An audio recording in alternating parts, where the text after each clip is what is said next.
Hello and welcome to another episode of the Untitled Games Podcast. One day we will come up with a proper name for it. For those who don't know, I am Paul Despawn, your resident host of the podcast, and I'm joined by my wonderful friends. First off, we have got the one and only Mr. Shaky Jake. How you doing, sir? Hey everybody, I'm doing good. I'm very well. Had a great start Good. on Monday. Yeah. What we like to hear. Spoilers, we are recording this on a Monday. And obviously, straight up after him, we have got, last but not least, the wonderful Mr. Is Jimbo. How you doing, sir? Very good, rested, ready to jump back into all of the game stuff. So much game stuff. Good. So much game stuff. we are taking a break from like the big news of games and stuff like that. Obviously, we are, as of recording, we are like a day out from the Gamescom opening night live. They've got the Future Game Show. I think Destiny's got something coming up as well. We've got a lot of stuff going on, and we're going to talk about none of it. We are obviously just going to... This is not that kind of podcast. We're not a news podcast.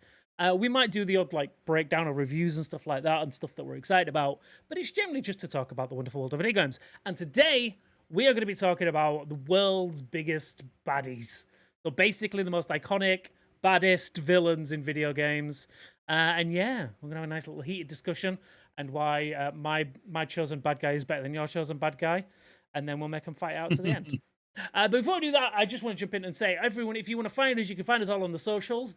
The name should be below our faces right now. I'm not going to shout them out loud because this is not an audio podcast. It is a video podcast. Use your damn eyes. So it's me, obviously, at Paul Despawn, at It's Shaky Jake, at It's Jimbo, with the numbers and letters as you can see on the screen. Guys, before we jump into the big topic of today, I want to obviously... I know people have been off for a week. We generally do these once a month, so it's been a while now.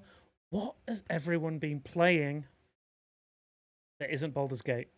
Because I want to talk about that one in a bit. See, I haven't got Baldur's Gate, so I'm basically out of that discussion. Okay, so you can tell us about what you've been playing first then. So what have I been playing? I've been clearing my backlog on my PS5. Okay. So I've been playing the Ghost of Tsushima DLC, Iki Island. Oh yeah. And I got round to finishing off Miles Morales as well, because obviously with the new one coming out in October, I thought I need to finish that and get that done. So yeah, I did that. I've been spending a lot of time on my PlayStation 5. I'm trying to smash through Final Fantasy 16 a bit more. I think I'm making good progress with that. How far in are you? I've just got past... Oh god, what was it? So I've done the really cool Titan fight. Okay, yeah. Did that. That was amazing. That's actually... one of the best fights in a video game in as many recent. Brilliant. So I've done that, and I'm now going to somewhere in Dalmatia with a big lake. I've got to the big lake bit. Okay, yeah. I know what you mean. Yeah, I got there. So that's where I am right now with that. And that's basically it. I haven't really touched my Xbox much recently because since I've done Elden Ring, I haven't really gone back to it. And obviously we've got big games coming out.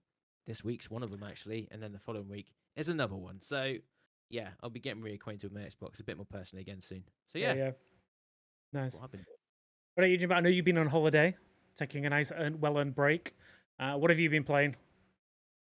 So before I can't remember the last time we did the podcast. I think it was the middle of July. So I played a bit of stuff. So I played Remnant 2. That was pretty fun. Yeah. The best way to describe Remnant 2 is it's basically Dark Souls with guns. It's kind of a redacted way of saying it, but that's basically what it is. And it's really fun. I've had a lot of fun. Played about 30 hours or so of it. Managed to complete the final boss fight, which I'll talk about it a little bit later on again, is incredible. And one of the best fights that I've had in quite a long time. But most recently, as you mentioned it earlier, I've been playing a bunch of Baldur's Gate. I'm currently 50 hours in, and I'm now into Act 2. I checked I've been checklisting my progress as I've been going through. I was roughly 35 hours in Act 1. Yes, I've been save scumming, and yes, I've been trying to explore everything that I could possibly do in the game. Some of the outcomes that you can do, especially as a paladin, being able to like intimidate and do charisma on stuff to make people do stuff, is just incredible. And I'm annoyed that I wasn't able to play it more before. I think I clocked something like 25 hours before I went on holiday. Wow. Yeah. So, but before then, before now, well, since I come back, I've just been playing it non-stop over the weekend and that. Fair enough. Yeah, that's been basically my time. So I Question have a from the audience. question. Go for it. What the hell does save skimming mean? Do you want to take this? Or do you want me to take it? So if what I understand it is basically saving before every major roll, and then if it all goes horribly wrong, just reloading that roll. Oh, I see. Because I've seen a lot of like talk about that on Twitter. I'm like, what Mhm. the heck is save skimming? Yeah, so like there in we go. the way that the game is, like you do have to save a lot anyway because the way that the game is designed, which is very cool, is you can make one wrong decision in a fight and like all chaos could break loose, and then it could like either like not necessarily ruin your specific, but you have a specific way that you wanted to do the fight, or Mhm. you like four members, like, there's four members in your party, and like three of them could die, Okay. or like go down, and you have no way of reviving them. And then if you die, you get sent back to like an old save, which could be out of the battle, which is ages away. Right. And then also the one that is the best is when you roll a dice in the game, in like doing a persuasion or intimidation or anything like that. You can save before it, roll it, and if you hit the requirement, you essentially can get the outcome that you want. Like for example, I intimidated a goblin. This goblin basically told me that I should kiss his boots. I Okay. intimidated him to say no, I'm not going to do that. Shut up. And then I intimidated him again and told him to kiss my boots. So it was just like the reversal of stuff, Nice. and the way that you can get out of situations as well, because sometimes you can't always fight your way out of problems as much Okay. as you want to try. But Cool. that's kind of what save scumming is. Thank you for clearing that up. But Because yeah, I had no idea whatsoever. Yeah. yeah, I do. I'm with you. Like I've been playing a lot of Baldur's Gate. I think I'm not as far as you by a long stretch, just because I've been too busy. But yeah, I don't think it's really a spoiler, but I found a secret entrance to the Underdark yeah. and walked straight into a beholder. Oh yeah, You know where I'm yeah, at? Yeah. yeah. Jake's just like, I don't know. Basically, to give you an idea of what that is, Jake, imagine a floating eyeball with tentacles that can mind control certain enemies to attack you, and they're really annoying. And if you haven't saved up to that point, which I did when I ran into that fight, I was like, and I had to go and spend like half an hour getting back to that point because I didn't save, because F5 will be your friend if you're playing on PC, because that's quick save. So you just press in that, and sometimes I press it during combat, like when I get like when my combat's going well, and it's like it's going too well for my liking. I'm pressing F5 to fix that. Keep me like, yeah. But yeah, there's just, even in Act 1, like as Paul said, there's so much that you can do, and it's more than most games. And if you just take your time playing the game, you'll get lost in it for hours. It's ridiculous. It's absolutely ridiculous. Fine. Yeah, I'm not going to check on it right now because obviously I'm recording this as we speak. But I feel like I'm at a good, like, I'm at double digits on hours now, definitely. And yeah, there's like you say, there's like so many different areas you can wander off to. There's so many different ways to solve problems as well. Like there is a bit in a goblin camp where you get the option to release. So it's a way you can complete it. There's other ways to complete it, but basically, I jumped into a spider pit. You speak to animals to convince the animals to be my friend, and then used Mage Hand to unlock the gate and let them out, and they attacked the goblins for me. And it's just like there was so many different ways to like. I could have just fought all of the goblins on my own, but because I decided to jump into this and you speak with animals, I was able to get the spiders to do it for me.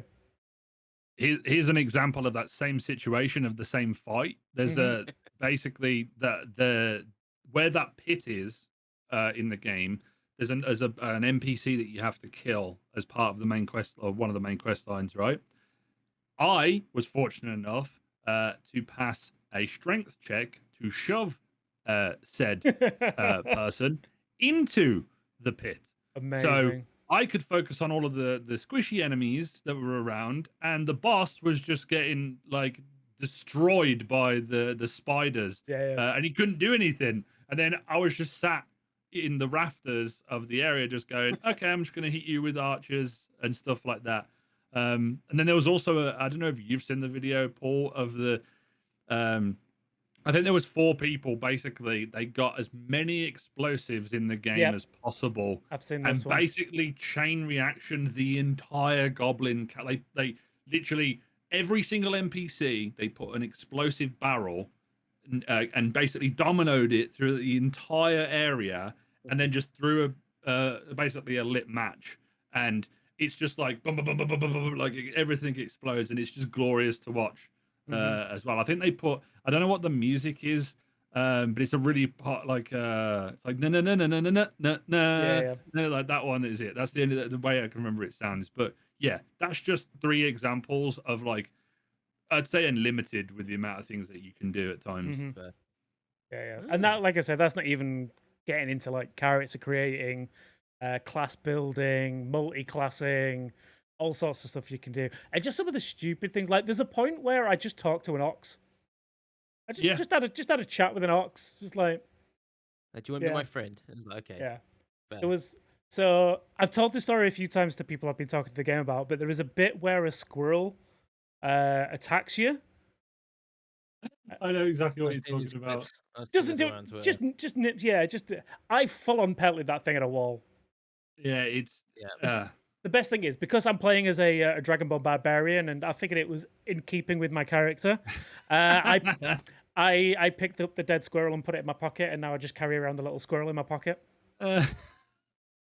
Just because I Like a trophy, can. because look at this. Exactly, it's my barbarian's trophy. His Fair. first kill. Okay. Some of the especially if people know D&D, there's people that have been playing the game in a specific like it kind of like multi min-max in the way like Yeah. they've used the wizard character in the game with the animal form owlbear, and basically you sit on top of a rafter on like a high place, and because the owlbear weighs a lot as an entity, you can mage hand throw the owlbear. So imagine 400 pounds of owlbear falling from above, and it's doing like 400 damage on It's quite people because rotating, it's isn't it? yeah. So it's Yeah. just there's just so much stuff that you can do, and I really want to see if there's someone that can do like a full pacifist run, and like get the game to do like either the bosses can kill themselves in a specific way, or you can just talk your way out of a specific situation without having to engage in combat. I think that would be a really incredible like feat to do. But All yeah. your points into charisma and intelligence, you'd be fine. Yeah, literally, and just Talking. pass every single check as best you can. Just flirt horrendously. That's all you need to do. Just seduce the ox. Just seduce the ox. But yeah, apart from Baldur's Gate, I have tried. So I was playing it briefly yesterday. I jumped into the brand new Texas Chainsaw Massacre. Oh yeah. Oh yeah, you said I think I Oh. saw that. That game is fun. Like a lot of. Well, let me rephrase that. Playing as the killer, that game is fun. Like a lot of fun. Playing as the victims, not as much. I Okay. didn't really enjoy that experience myself personally. I just preferred being a killer. But yeah, I like ton of fun with that game. Definitely one checking out. It's on Game Pass as well. So I don't think it's going to be a DVD killer or anything like that. Like Dead by is going to be around forever. But I still think it's a good addition to that kind of asymmetrical like multiplayer game. So yeah, definitely check it out. It is a ton of fun. Like the cat and mouse type game. Yeah. Yeah. And yeah, there's nothing but my favorite character. I am a Sissy main. So Sissy is she's basically a woman that runs around with a little flick knife, like a razor's knife, and like poisons people as well. So I basically just leave clouds of poison everywhere and just start slicing people up. And it's just, it's a ton of fun. I might need to check in on why I find that so fun. I don't know why, but that's a problem for another day. Yeah. Another day. Today, I'm happy being the villain. Talking of which, let's get into the subject of today's show. We are talking about the world's greatest villains in video games. Basically, you know what? We thought we'd have a little fun conversation. I love video games, and specifically because of the villains most of the time. I always find them to be the most interesting characters. We're going to go through today, just talk about some of our favorites, some of the most iconic, why they're iconic, and things like that. But I'm not going to start. I'm going to let one of you two start. Who wants to jump in first with like a suggestion of I'll let you go first, Pig. an iconic? So I've gone for like what boss fights do I think strike to me as ones that I remember most, you know, or what's really like kind of hit home when I played them. And obviously, having played Ghost of Tsushima recently, I went back through doing the main story as well. And I remembered the duel with Yasuhiro Koga. Now, if you haven't played the game, he's a chap who's trying to learn the Heavenly Strike move that you then eventually pick up in the game as Jin. And the boss fight itself is just a one-on-one duel, but it's set in an arena surrounded with loads of samurai swords stuck in the ground. Okay. There's lightning in the background striking on the ground around you, trees catching fire, and you're literally just fighting amongst the two of you, trying to kill each other off.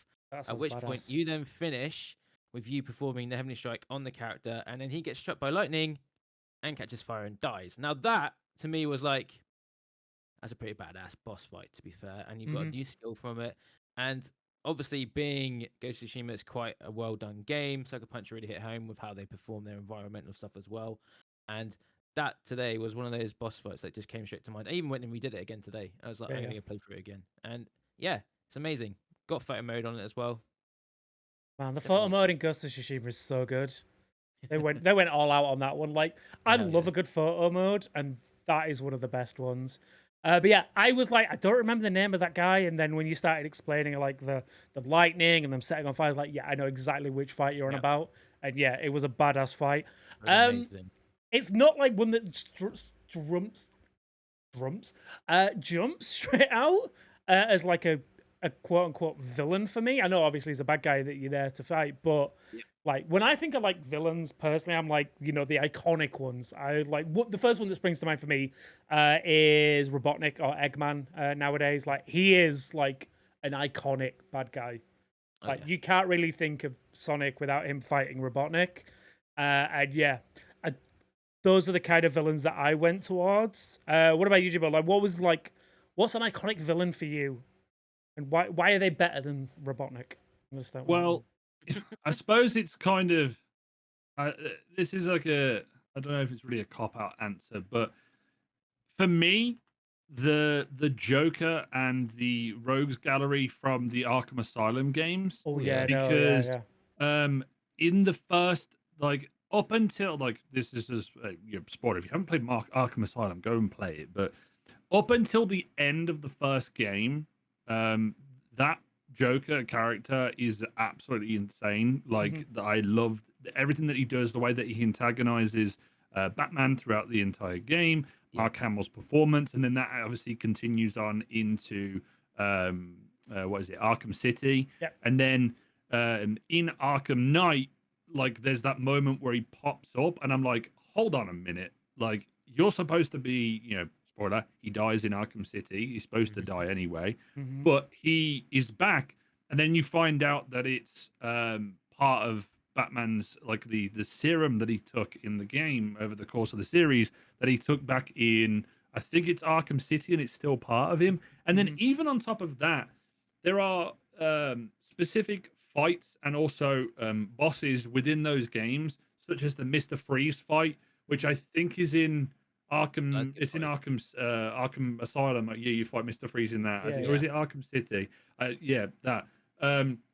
Then also, obviously, I think so. You fight him twice, I think. In Arkham Knight specifically, Scarecrow is like the main like pushing force because he's trying to do something. He's trying to basically he's trying to expose. But it's been a while since I've played that. But then like those like wrapped up. But the Joker is like the key like jumping point from that. And you know when it comes to superhero games that we've had in the video game genre, like those are that, and also the Joker in general is just an iconic villain in pop culture.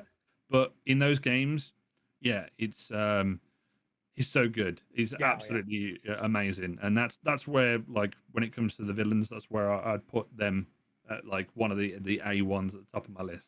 That's fair. Yeah, I'd agree. Like you say, like regardless of like Joker being a villain across like multiple mediums, the Arkham Joker was like easily one of not just like the best interpretations of Indigo, but one of the best interpretations of Joker as a villain. I Mhm. think. Like, I think he beats out some of the actual other interpretations we've seen.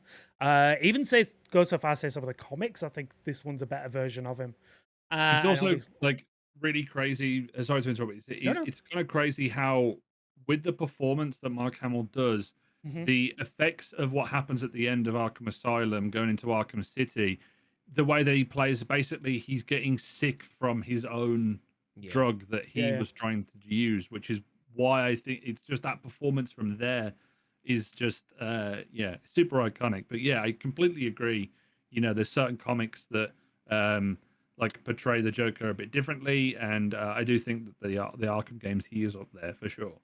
Oh, 100%. Right. Who wants to go next? So many villains. Like, I mean, I guess like what is it that you look for in a villain? I guess when you go into a video game, like what do you want from your villain? Because obviously you go in as the protagonist. Yeah. What is it you want from your villain to like kind of keep you in the story and stuff? Do you like the craziness? Do you like the kind of mind games? Do you like it being like some otherworldly thing? What is it that you like look for in your iconic villains? It's actually quite a good question because like it depends on the subject matter. Because Mhm. like Legend of Zelda, which was the next one I was going to talk about, obviously Ganon and Ganondorf, Yeah. like those have always been a main staple across the series. You've seen many iterations of them, and I think my favorite was in the Ocarina of Time because that's basically my first ever Zelda I ever finished. Yeah. Like yes, I not really played the old school ones. I did get around to those eventually, but N64 Zelda was basically when I got into it. And now that fight itself was split into obviously two parts. So the beginning of it is when you obviously go up the stairs and you go and encounter him. He's playing on the organ. Mm-hmm. He starts Mm. floating around and he fires those zappy things that you can then whack back with your sword, which took some time to actually realize and go, oh yeah, I can do that now. So I can do that. Beat him up with it. And then once you beat him, you've then got to trudge your way through the castle back down before the whole thing collapses. And then you got the big ass version of him suddenly spawning in front of you and not letting you out of the circle, and your sword gets chucked. I fortunately had the big Goron sword to me, like in my hand, so I eventually used that to beat the crap out of him. But some people could use the hammer as well, so that was another option. So he was quite a menacing character because obviously he was kidnapped Zelda, terrorized Hyrule, made it into a complete nightmare, like the time when you got turned from kid to adult. And fighting that shadow version of him in the Forest Temple as well was quite haunting because that was quite a good boss battle in itself because you're having to guess which picture he then comes out of to then zap him with your arrows to kill him and get rid of. But yeah, he's been one that's been around for years, and I think we all resonate with it, like being a proper bad guy because he's malicious, wants to destroy the world, but he's also part of the Triforce of the three of them, so they're like intertwined with their destinies as well. They're always going to end up meeting each other one way or the other. So yeah, not gonna lie, he's an iconic villain for me in my eyes. Yeah, I think he's a perfect example of it. Like he was on my list for sure. And I think I was the same as you. Like the first game I remember like loving back in the day was Ocarina of Time, and I think it was primarily for, like I say, Ganon and the effect he had on that story. And yeah, like you say, it's just become. It almost feels like a trope, but I think it's because they like Legend of Zelda made it so iconic. Yeah. That it now like it becomes like the standard for a classic villain. Like I think it was kind of, and it's another one that I want to talk about in a minute, but like Nintendo like kind of have this staple of like classic hero, classic villain, classic princess. Yeah. Cookie cutter type yeah, deal. it's not so well it feels like it could be, but they do it so well. Like yeah. The way that they write their stories, like again, I'll talk about it straight away. Like Bowser is another perfect example of that. Like Bowser and Mario. And Princess Peach, I think, is another like what could be seen as a cliched example, but they do it so well in their own ways. And I think the games that they build around, like I say, Super Mario 64, the characters in that feel really good, and fighting Bowser and all of his minions felt fantastic. And like throughout the years, and then obviously the classic Jack Black as recently is just another perfect example of just like another dimension to that character. But yeah, like I think those are like it's again, as I say, it's not so much that it's become a trope and like a cliche, but I think they made it so good that everybody else tried to kind of like imitate it for a while. Hmm. I think they did like, and yeah, I think you can see it throughout gaming that they've always got that classic hero and villain. Oh, I can't speak today. The classic hero and villain fighting each other, and I think it definitely comes from like that Nintendo era. Well, I definitely agree with like Nintendo. I suppose it's because it's kind of simple in gameplay premise. Mm. Like if you think about it, like for the gameplay, it's like there's a bad guy, but there's not too much to the bad guy that is like too detracting. Like there's no like that Bowser is going to capture Princess Peach, but there isn't any like there's no more layers. Like there is a little bit of layers to it, but there's no like real world layers to it, if that makes sense. Obviously you can overanalyze it and go super deep and that type of thing. But I like those are what like is like, as you said, as a staple to the series. It's what what makes you interested in the next version, the next iteration of the character. Which is what you have your Ganondorf, you have Eggman, you have and I feel like I don't know, it was maybe especially Nintendo and Sega just had that. And then if like you look at the question as a whole, like when it comes to villainy and what you like initially posed, I suppose the criteria is like, do they have like a conviction that they are staying behind throughout the entire game, or like are they being a good antagonist? Because just being this big strong dude that's a bad guy, like sometimes that's good, but they need to be antagonizing. And usually, with a lot of the times, the most charismatic villains are the most memorable. Like I haven't played through Final Fantasy VII, but I know of Sephiroth because you see him. The look of him is iconic. Yeah. He's very charismatic when he's playing like throughout the game. Like there's other villains that spring to mind, especially with my like my favorite series, which is Mass Effect. In the first game, Saren, I think it's Saren. Yeah. Saren is kind of a underling to the bigger threat when you find out later on in the game, but he's very much an antagonist throughout the entire game. He's super charming, in the villainy type of way, and I think that kind of leans into it with stuff like, because a lot of games like they have bosses and things to them, but it's the ones that kind of poke you as a player throughout the game and go, okay, haha, you gotta come get me, haha, and you go through. And I feel like Sephiroth does that all the time. As a non-Final Fantasy player, it just seems like he's like, haha, Cloud, you can't get away from me. Haha, I got you again, like that type of thing. So we're going to get into spoiler territory for the original Final Fantasy VII, which I don't know if it's going to have much of an effect on the remake, but warning, if you don't like spoilers, like I won't like spoil the endings and stuff like that, but Sephiroth is a perfect, like Sephiroth to me is the bad guy. Like it wouldn't like there's no other bad guy quite like him, and I think it's for multiple reasons. A, it's because he never loses his cool. He's always like, he always feels like everything's going according to plan.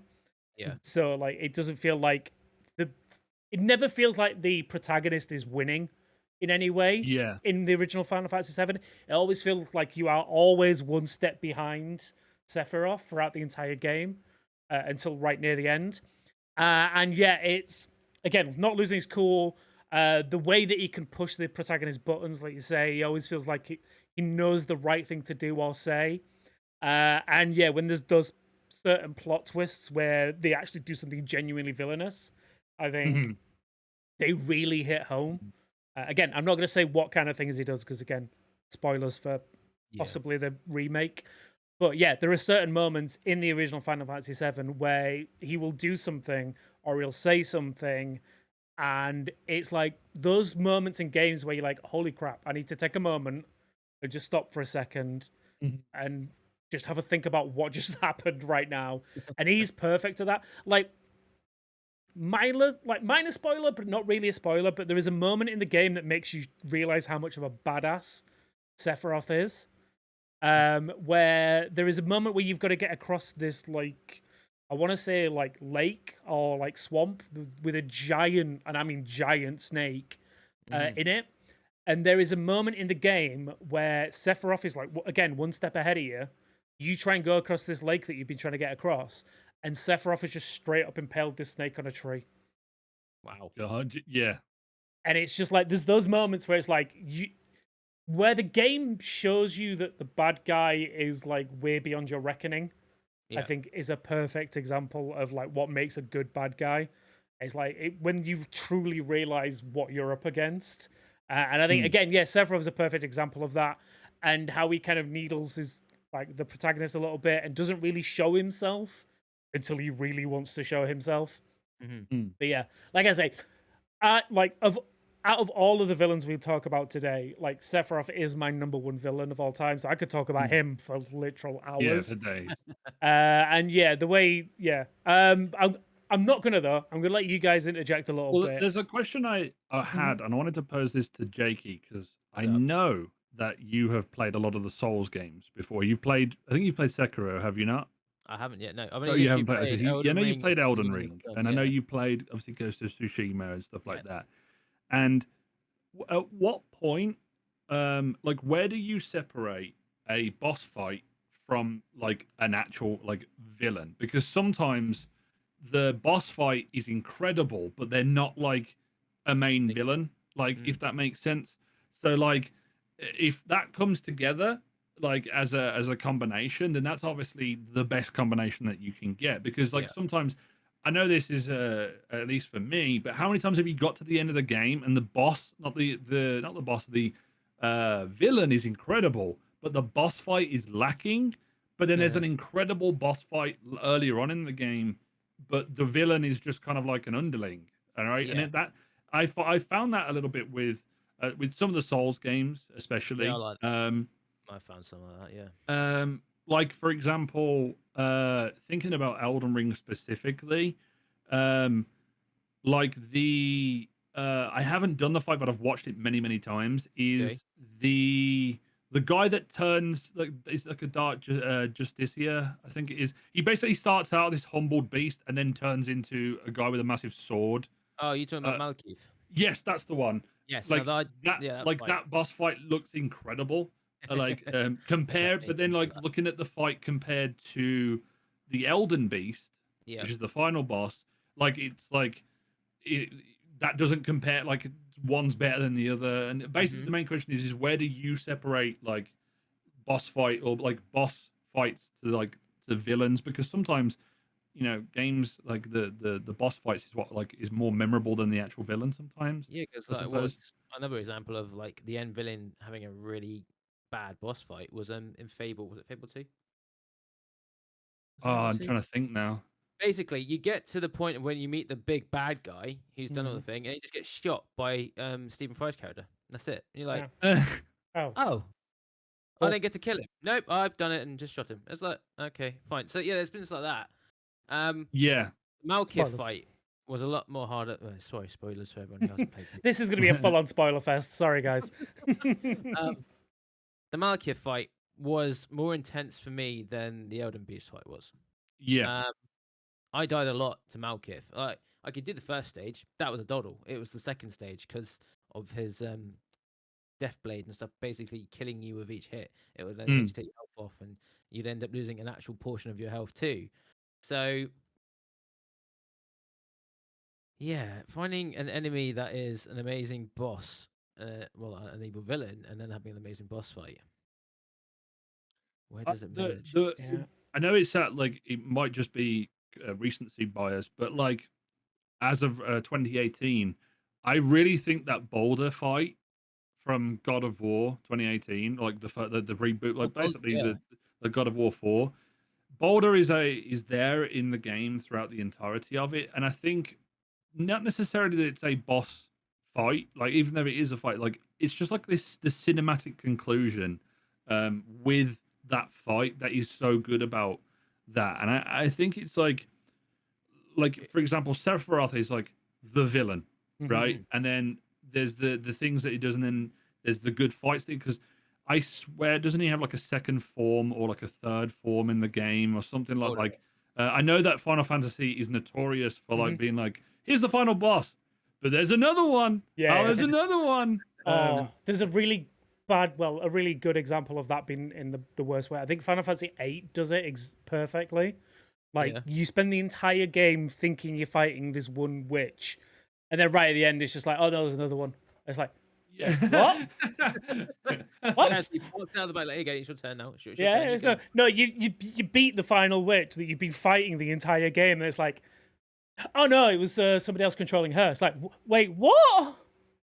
Puppeteer. Yeah, Okay. yeah, it's just like Yeah. there's so many. Like, I could talk about this subject quite a lot because there's not there's more memorable boss fights that I remember than I do with specific villains, but Hmm. it's specific villains within like specific games. Like for Yeah. example, Voss from Far Cry, Yes. Yeah. or actually any of the Far Cry villains, Mhm. right?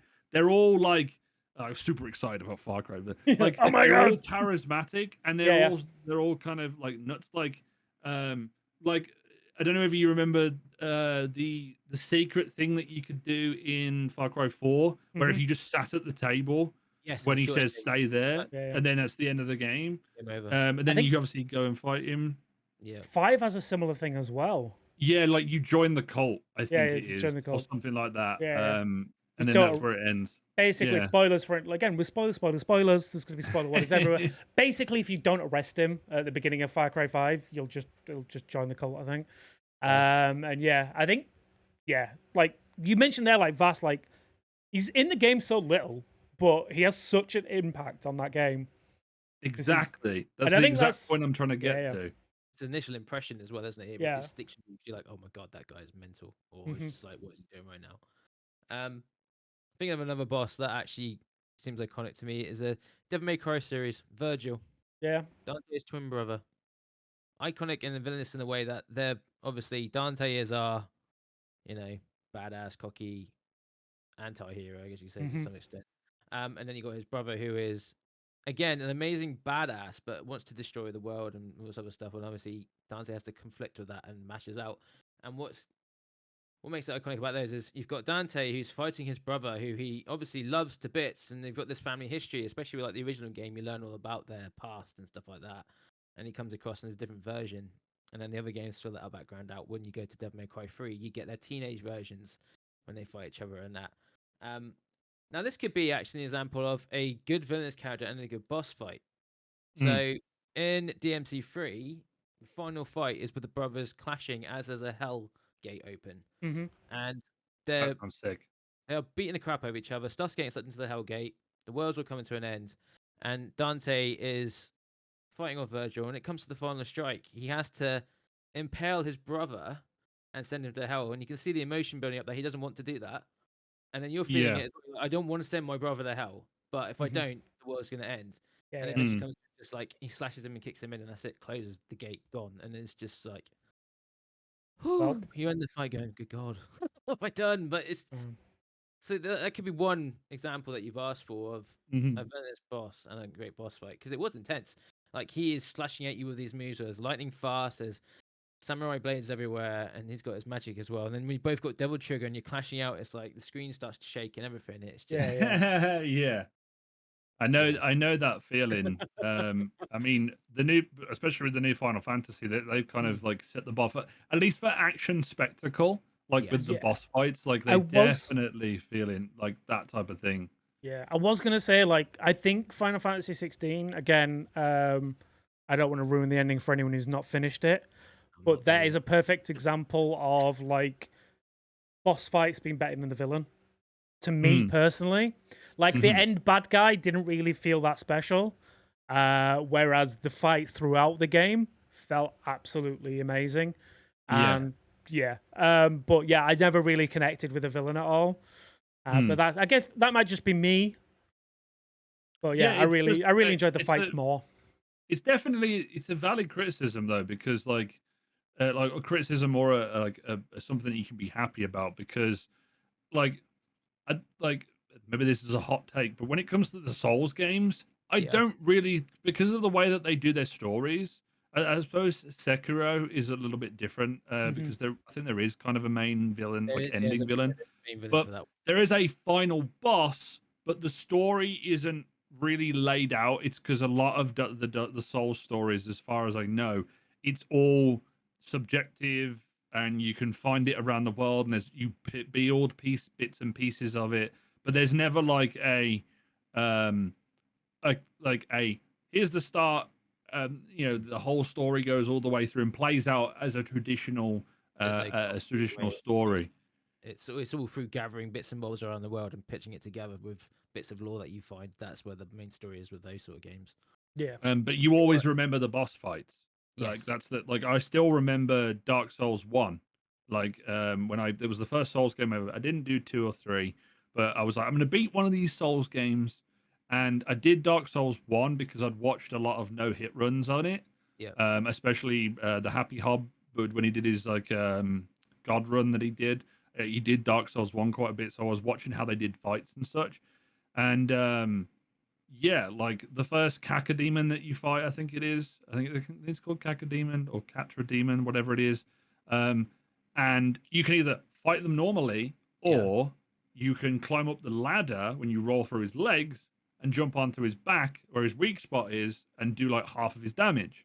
And you like there's just certain, especially with those Souls games, they're more known for their boss fights rather than like the villains, at least from like my perspective, compared to a Sephiroth or a Bowser or an Eggman or Joker, all the ones that we've mentioned. Like none of the bosses that like spring to mind. Like the boss fights spring to mind, but like the villain of those games never really springs to mind, if you know, because it's a lot of subjective. Yeah, there's no standouts. Stuff. And Yeah. you've got so many bosses that you fight in those games too. It's just you're gonna lose track. It's just Yeah, I think with the Soulsborne ones, they've kind of got like a different take on like on gaming per se. Like it very much feels like they build their games around the instances rather than like you say, the overarching villain or storyline. It is very much, I think, like you say, Sekiro's a slight difference on that.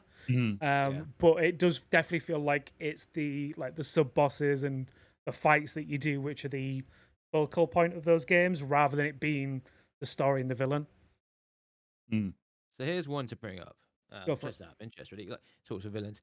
What if the villain is you as a character and you don't realize it? Do you know about the game I'm going to mention here, which is Spec Ops: The Line? Oh, I thought you were going a different direction. No, right? Because so I have also game- played that game and it's crazy as well. It is I weird, thought you were going down KOTOR, Knights of the Old Republic. No, But no, so because in Knights of the Old Republic, like there's depending on how you play the game, if you decide to go dark side, you end up being the bad guy. But yeah, Spec Ops: The Line, I can't believe I've forgotten about that game because there's no other game that comes close to the reaction that I've had from that game. But yeah, So again, continue. Spoilers, everyone. Spoilers. If you haven't played it, you should do. You should really. Oh, really 100% should do. Yeah. Obviously, you are basically the Spec Ops team that's sent out into Dubai. The city is overrun with a sandstorm. It's completely trashed, and it's voiced by, is it Nolan North? I think voices the main character. I think so. One of the three, not it's going to be one of the three. Baker or anyway, someone. So you're meant to go in and find this general who's gone missing or has up to something good, and you've got to travel through the city with your two colleagues.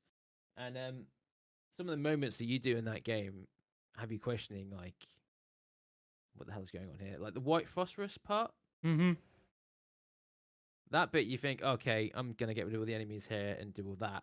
You know, there's nothing to worry about. We're just gonna fire white phosphorus, blah blah blah. You do that to then realize that it wasn't all bad guys there, and it was actual civilians hiding in the back. And as you're walking through their charred remains, which is haunting, in so many ways, you then make your way through the game. And if I'm right, one of your colleagues also get taken out as well. one by one. I think one Yeah, dies, Yeah. and another one dies, and then it's when you get to the end part and you're going to fight up against this general who's there waiting for you at the top of the skyscraper. So then when you look in the mirror and realize the general's been dead for ages and everything that he's just done was all on you. So all the bad stuff, so like the phosphorus, the killing all the innocent people, that stuff like that, wasn't caused by him, which you as a character and your character was saying it's all the general's fault. This is what we're doing. It's all him. To then realize that you are actually the evil person in the story, and it's Mhm. just I think if as far as I can remember, hell. you have like a voice. There's like a voice log or something. Not a collectible in the game, but like it's like the realization moment of like all the radio messages and Yeah. stuff that you have throughout the game, and like it flips it. And yeah, like originally I wasn't going to play it, and then my friend recommended it to me to go and play it, and I was like, okay, it's the action. You think it's just like a normal action cover, Yeah. like Gears of War style game, but then it flips it, and yeah, super underrated if people haven't played it. Like when you pulled it, I was like, is he going KOTOR? And I was like, wait. Spec Ops.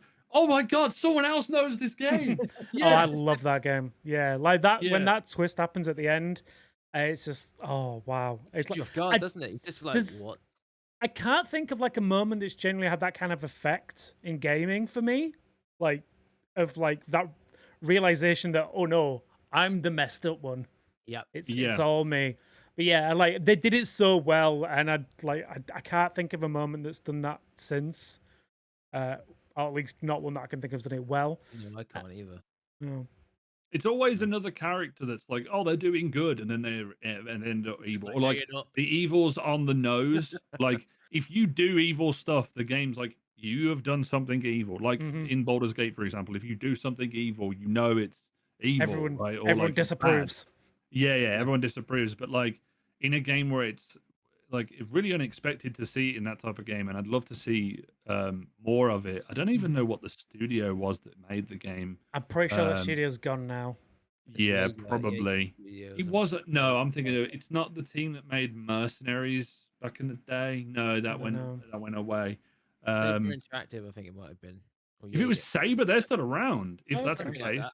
I'm pretty sure it was Saber or something. It rings a bell. Someone in the comments will let Um, us know. We'll Google it, or someone will let us know in the comments. Yeah, Just that'd be great. let us know in the Like, comments. But yeah, no, that is a very good shout. As like again, turning the question on its head a little bit. But yeah, having you be the villain. Oh, good shout. Good shout. I mean, it kind of plays into something that I've been thinking about during this conversation, which is like most villains, like if they make sense, okay, like Mhm. when they make a point and you kind of believe them, like you're like, okay, yeah. Like when, for example, like the with Thanos quite recently. I'm gonna say yeah, the in, like, Thanos principle. Yeah, the yeah. Thanos thing where it's like when the villain starts making good points and you're like, I'm finding it hard to disagree here. Like I know I want to be the good guy, but like you can see the point. And I think that's something that some villains definitely do in their games. I can't think of any examples off the top of my head straight away, but I have experienced it before, for sure. can't think of it. I Yeah, suppose I'm not too sure. the best way I could describe it is probably the Reapers in Mass Effect. Hmm. Like at the end, like I said, once again, spoilers of Mass Effect 3, because even Mass Effect 3, they changed the ending, like 'cause they did the director's cut. So Yeah, there's like 3 choices that you Yeah. make at the end. You can pick at the end of the game, and like one is like it's basically the Reapers are like eternal regardless of what happens. Mhm. So like they're always going to be there, and a lot of it's like there's like a cycle that goes on. I don't know if it probably doesn't really relate to the question, but the Reapers is just something that comes to mind, and I wanted to talk about because yeah. they are like this existential threat, but they're not like bad. I don't know how to describe it. They're not like evil.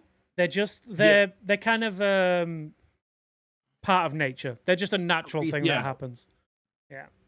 Like the best way to describe it is kind of like what happens with the Matrix, Mhm. right? Which is going super deep with everything, which is literally like every so often there's a rebel, like there's a rebel of the humans.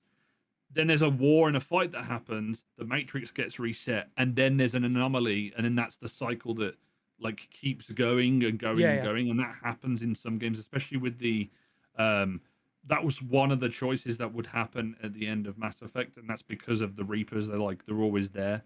Um, I know I'm just spitballing. I'm just talking out my butt right now, but yeah, I've got I love it. Like there's so many different questions that you can go down and yeah. I've got with it.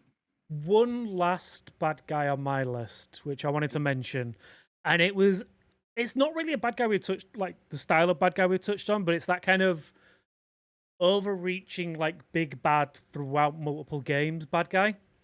Okay. And for me, that is Albert Wesker in the Resident Evil series. Yes, I was going to mention that. So Yeah.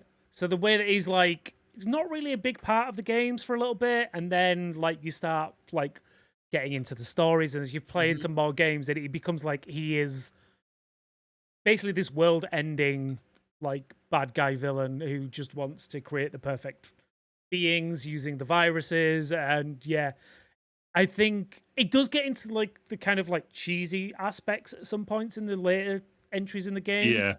I mean, we all know about the punching boulders. Come on. yes, from Um, Resi 5. that was mhm, iconic and funny. yeah. But yeah, I think he's a really good example of like just this kind of like evil Machiavellian bad guy who just like kind of sits in the background while all the other lesser bad guys are doing all the work, and he just kind of reaps the benefits of Yeah, all of their evil. And I think I love him as a character. I think his design is fantastic. I think when you like read like the backstory, like with like especially if you play like Resident Evil Zero, and you see how he kind of leads into that, and how that he's always been this like overarching bad guy that's always had an effect on the series without having a direct effect on the games. yeah, In some yeah. instances, I think is fantastic. That's kind of yes. That's kind of like that happens in quite a lot. It's kind of the same. The kind of sometimes the best villain is like one that isn't, or it's just the concept of them being there. Hmm. Like especially bringing it back to Baldur's Gate at the moment. There's the whole thing with the gift, the is it Mind the gift? flayers.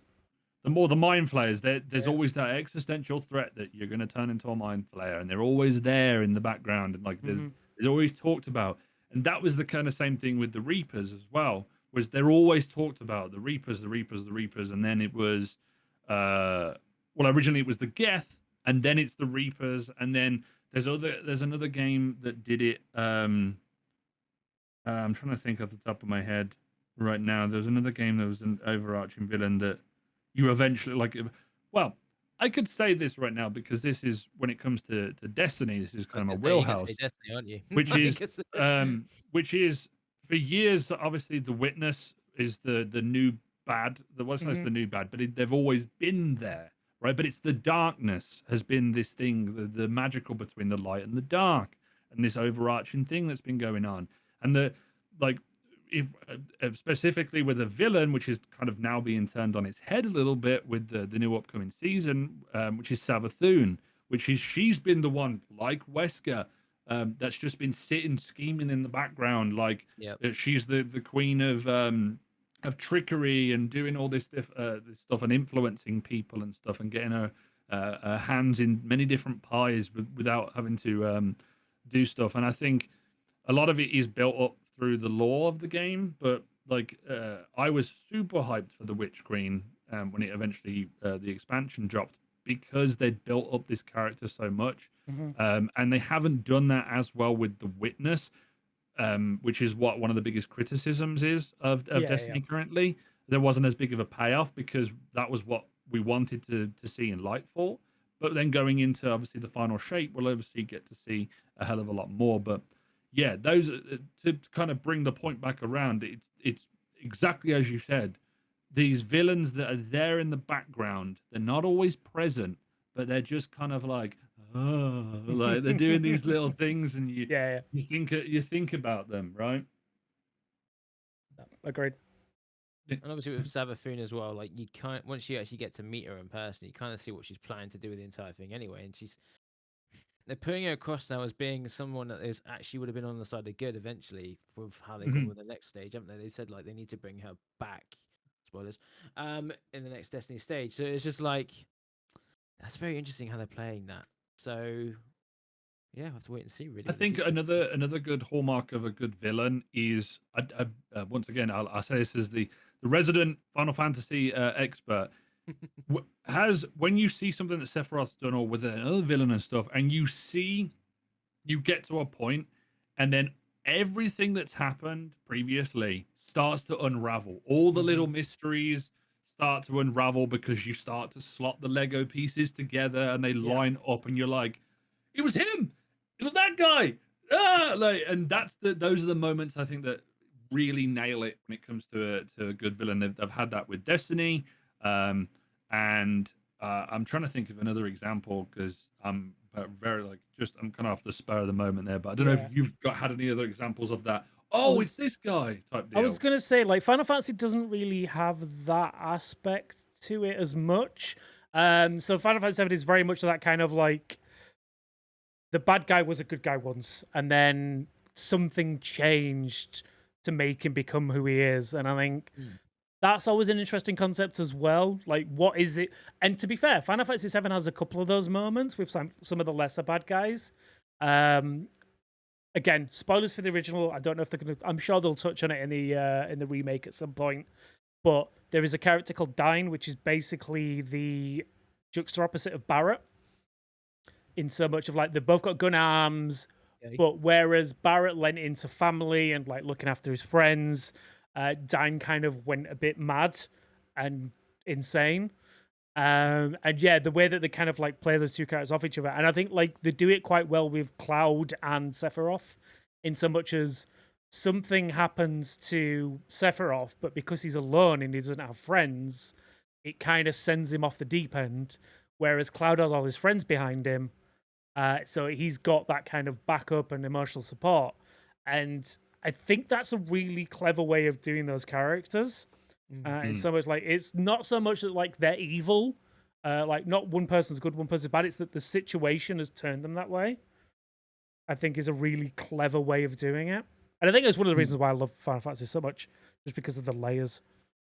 And one of the people you get to play as a weird vampire in a cape, so you know what's not to love. I was just thinking about this as kind of a detractor from the deep and very layered villains we have. What is a villain that you just think is hilarious and like that is just kind of funny and goofy?